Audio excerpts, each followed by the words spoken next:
Dans cette vidéo, nous allons apprendre à additionner des fractions.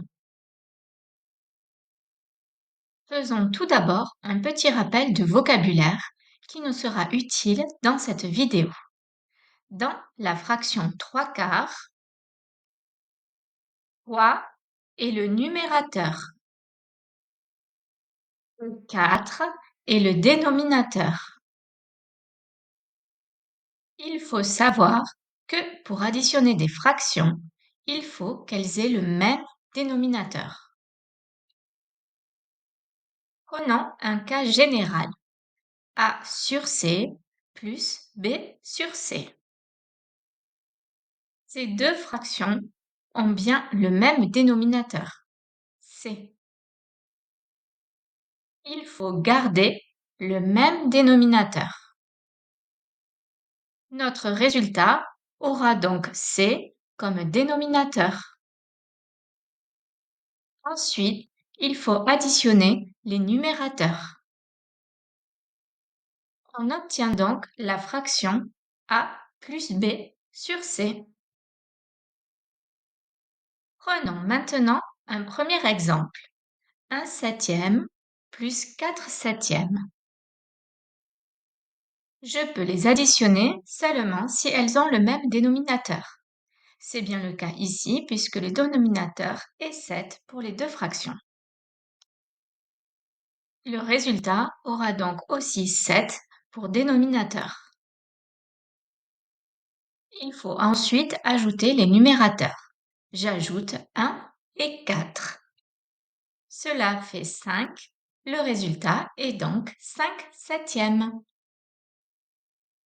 Prenons maintenant un autre exemple. 3 cinquièmes plus 1 quinzième. Pour additionner deux fractions, il faut qu'elles aient le même dénominateur.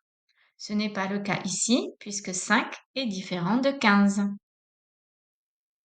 Il faut d'abord mettre les deux fractions sous le même dénominateur.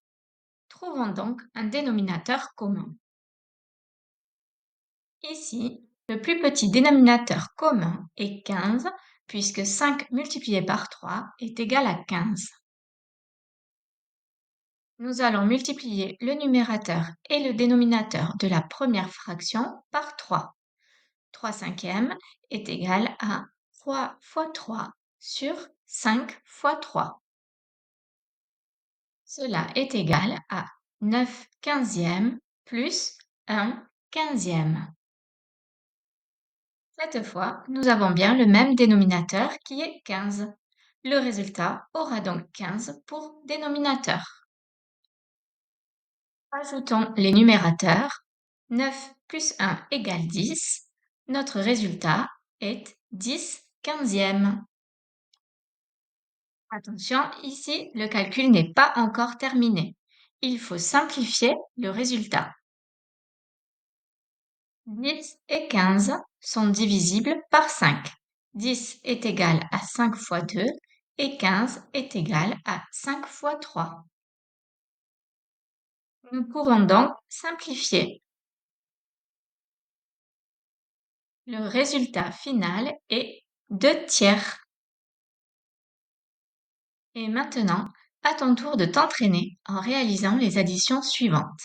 Si besoin, tu peux relancer la vidéo pendant que tu effectues les calculs pour suivre la méthodologie.